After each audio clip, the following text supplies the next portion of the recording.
Well, it looks like Eagle Moss have let the official collection die a death, but my version just keeps on going. Let's have a look at the next 20.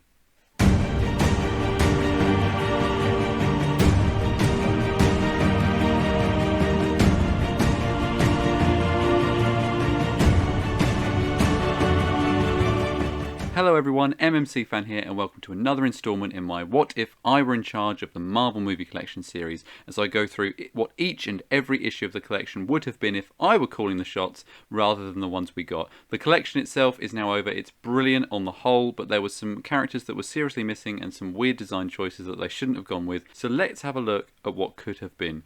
This time it's issues 80 through to 100. Let's get started. So kicking us off is issue 81, which is Kraglin from Guardians of the Galaxy Volume 2. This is one of those rare occurrences where I haven't actually changed the figure or the position. This is exactly what Eagle Moss did, and this is the first character kicking off the extension. So of course there was going to be 80 issues, then they extended to 120. So this is the first extended issue. Not hugely exciting, but a great character to have nonetheless, and I haven't made any changes. And at issue 82 is Iron Man Mark 50 from Avengers Infinity War, and you're going to see a lot of Infinity War ones dotted through this video because it was enough time since the first versions of a lot of these characters to kind of put some repeats in, and Infinity War, a lot of them looked their absolute best. I've moved Mark 50 way earlier, just because I think Iron Man is a character where you can really just put him in quite early on covering a film. You don't really have to make people wait, they will be expecting it. And I have changed the pose for this one. The one that Eagle Moss did had this giant shield, and I really commend them for trying something different, but at certain angles it covered most of the body, and then he was looking off to the side, and yeah, I think it could be a lot nicer. I've put the appendages on the back and a couple of cannons, one above the hand and then one as the cannon that he uses to threaten Drax, and it also frees up the body of the figure, and I just think it makes a better display piece. And at issue 83 we have a completely new one, which you can probably tell from the somewhat primitive edit, but this is Stakar Ogord from Guardians of the Galaxy Volume 2, which of course is the character, the Ravager buddy of Yondu's that is played by Sylvester Stallone. He's not in the film a huge amount, but he has a really cool look, and the MCU is clearly shaping up to give him more to do in the future, so I thought it would be a nice, unique character to dot in amongst these repeats, and I think Eagle Moss could have had a really nice issue on their hands here. I think he's quite large, he can have a nice weapon, and his outfit's very unique, and I think this would have been a really good addition, so I've popped it in at number 83. And at 84 it is Loki from Thor Ragnarok. In my version of the collection, I've put him later than Eagle Moss did the Ragnarok version. Obviously, his Avengers version was all the way back at issue 5, so there's been enough time to have another Tom Hiddleston, and this one was a great figure in its own right, so I haven't made any changes to it, but I've just brought it out a little bit later to increase the gap between Loki figures, because you can never have enough Loki, but if you spread them out, that's so much better. And at issue 85, of course, we're back to Infinity War, and it is Ebony Moore, another member of the Black Order, so the second member in my version of the collection. This was a great figure. The only change that I've made here is I have improved the scale. He should have been towering over the Avengers because he is taller than a human, but actually the one that Eagle Moss made was shorter than a lot of the Avengers, so that was completely wrong. So I've increased his scale on the base, but otherwise, aside from changing the numbers ever so slightly, this is the same as Eagle Moss. And then next up at issue 86, it's Skurge from Thor Ragnarok. Again, I haven't changed this figure. It's a brilliant figure. It's really detailed with a really good likeness to Karl Urban, but Eagle Moss did it really early on, so I've moved it much later. They actually started Ragnarok with Skurge, who, as cool as he is nothing compared to Valkyrie, Hela, Thor, Loki, Hulk. You know, it was very odd starting with him. I can only assume Karl Urban was the first celeb to get back to them with a yes, but that was a bit weird, so I've moved him later on, but still a great figure and still included. And at issue 87 we have Nakia from Black Panther. Again, I haven't changed this one either, but I have changed the running order massively. So this was actually issue 101 in the original collection. They really made collectors wait for her, to the extent that I actually thought they hadn't got permission to do her, so they really left it to the last minute. I don't think we should do that, because I think in my version, rather than focusing on the repeats of Black Panther and Killmonger and stuff, let's focus on some of these brilliant characters, and especially these strong female characters, so I've brought Nakia much earlier on. And at issue 88, it's Captain America from Avengers Infinity War. In my version, I've moved him a little bit later on just to keep those Captain America figures spread out more than Eagle Moss did. So in my version, we had his Avengers suit very early on, and then there was a big long wait, and then his Winter Soldier suit, and then another big long wait, and now his Infinity War one. And for this one, I've also improved the likeness. I've used the Marvel Legends likeness for this particular image, because I thought the Eagle Moss one was alright, but the beard wasn't sculpted, it was painted on, and it was really smooth, and it's such a gorgeous beard. Like, you want to give that that justice. So I've made that sculpted in this version, and otherwise I've kept it the same. Great figure, great paint, and a great pose, and I love those shields. He comes in at number 88. And we've reached a multiple of 8, which of course means it's time for a special edition, and this is the 11th special edition, and it is Thanos from Avengers Infinity War. Now this is all the more special in my version of the collection because I haven't done a Thanos yet. Eaglemoss chose to do one from Guardians of the Galaxy, but the pose was manufactured and it wasn't actually very good, and the likeness was weird, and yeah, that was all a bit strange. In my version, I haven't done that one. I've just gone straight in with the big bad of the MCU from Infinity War, and this would be a really popular figure as a result because people have waited nearly 100 issues to get this really iconic character. For this, I have corrected the colour tone just a little bit and included a better likeness. It's the same expression but a better likeness than the one Eaglemoss did, which was very bland in the end. So yeah, a really cool figurine. Thanos is special 11. And then at issue 89, it is the Grandmaster from Thor Ragnarok. Again, I've moved him a little bit later, just like I did with Skurge, because I think Valkyrie and, Thor, it was important to get those more prominent characters out first. But this was also a very good figurine, good likeness to Jeff Goldblum, and I haven't made any changes aside from moving it later, and it nicely breaks up the Infinity War and Black Panther stuff by including it now. And at issue 90, we have T'Challa from Black Panther. Now, for this one, I've actually combined a couple of figures. So, Eaglemoss did a T'Challa at issue 80 from Black Panther, but it was the same suit as the first one, just done a little bit differently with more detail.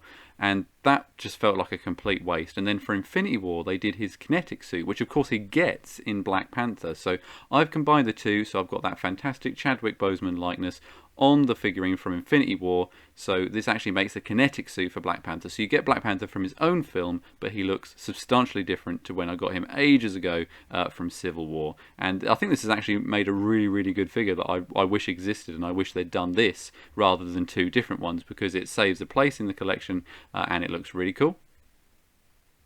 And then at issue 91 it is Proxima Midnight, so the third member of the Black Order. And aside from the running orders, again, I have kept this one the same. I thought it was, although it arrived broken, you can't blame the figure for that. That's more a packaging issue. So maybe I would package it in my version where the staff is separate and you can put that through the hand. I know they've done that with other things. That would be a lot better. But issue 91 is Proxima Midnight.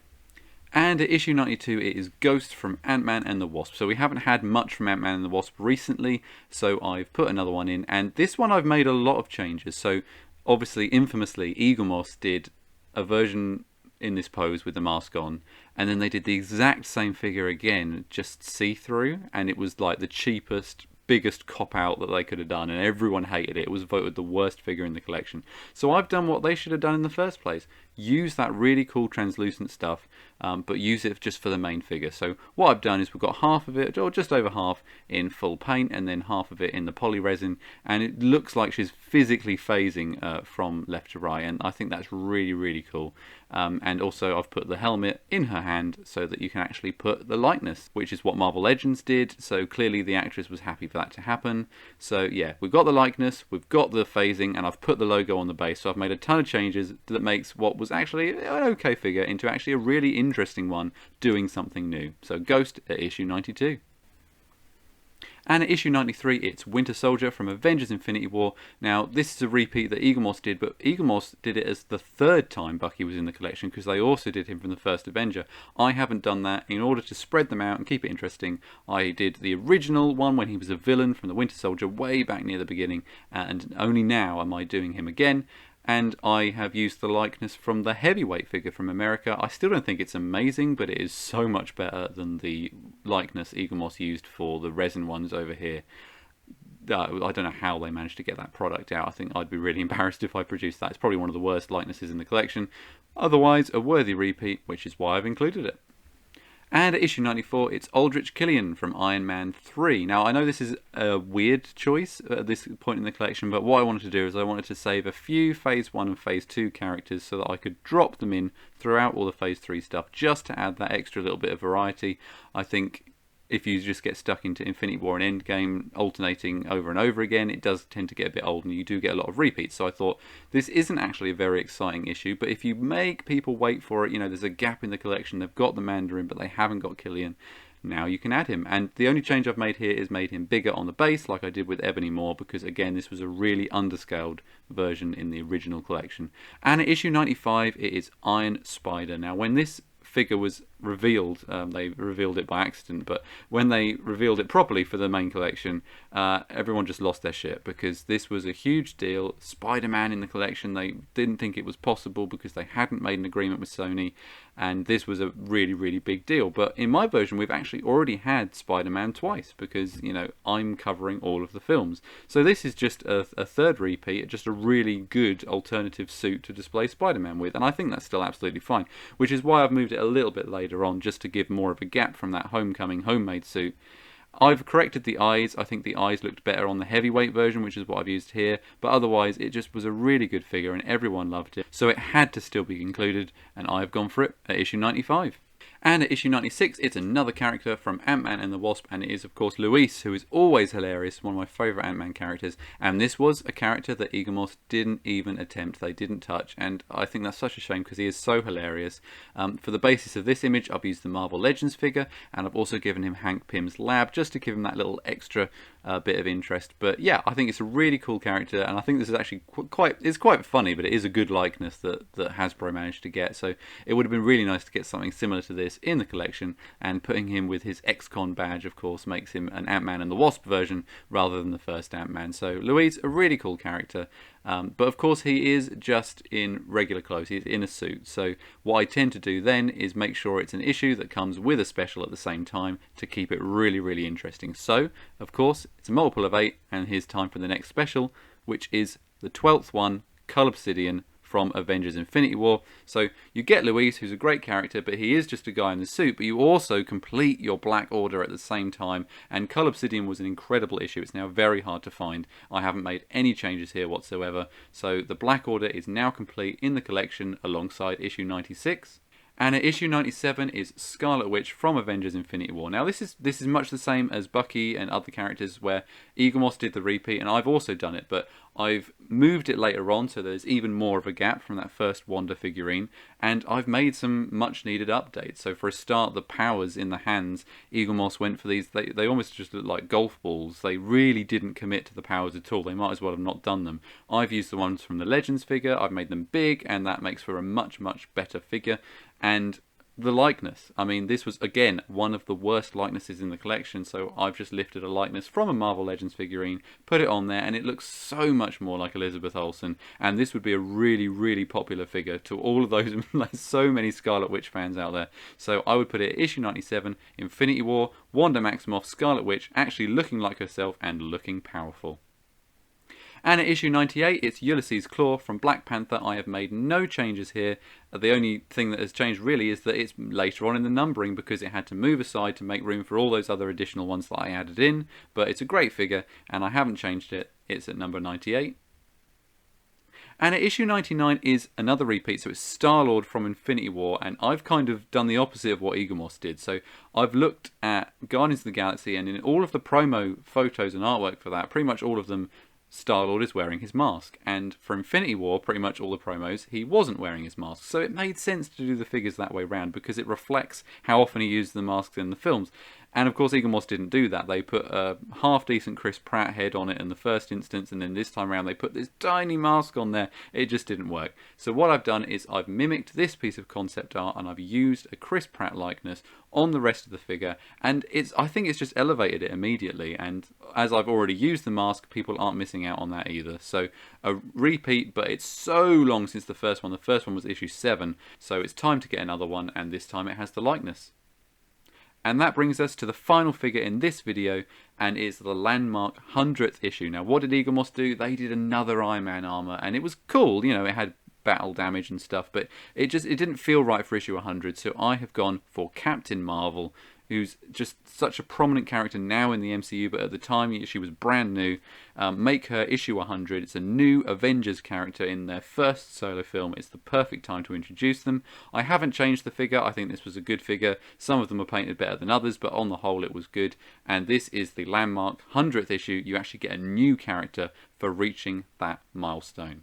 And that's it for another video. We'll have a quick look at how the collection is shaping up so far. I think it's looking really, really strong. So Phase 1 hasn't changed in this video, as I haven't added one for a while. Phase 2, obviously we've got Aldrich, Killian adding to that Iron Man 3 lineup to kind of flesh that out a little bit more. And then these are where most of the changes took place. So with the Phase 3 films, so obviously we've got an extra one for Guardians of the Galaxy Volume 2 and some more Thor Ragnarok and some more Black Panther. I think all of these lineups are looking especially strong. And then lastly, of course, we've got Infinity War, where most of the figures have come from, but we've also got a little bit from Ant-Man and the Wasp, and of course the start of Captain Marvel, and we'll have more from everything on this slide in the next instalment, as well as a few from past films as well. I'm not done with Phase 1, I'm not done with Phase 2, I'm still going to sprinkle those through. Thanks for watching, everyone. I hope you're enjoying this series as much as I'm enjoying putting it together. It is really fun to think what I would do if I was in Eagle Moss's shoes, and I'm really pleased with how this is shaping up so far. So make sure you are following me on Instagram, Facebook, you subscribe right here on YouTube, and follow the discussion in the Facebook group too. Keep on collecting.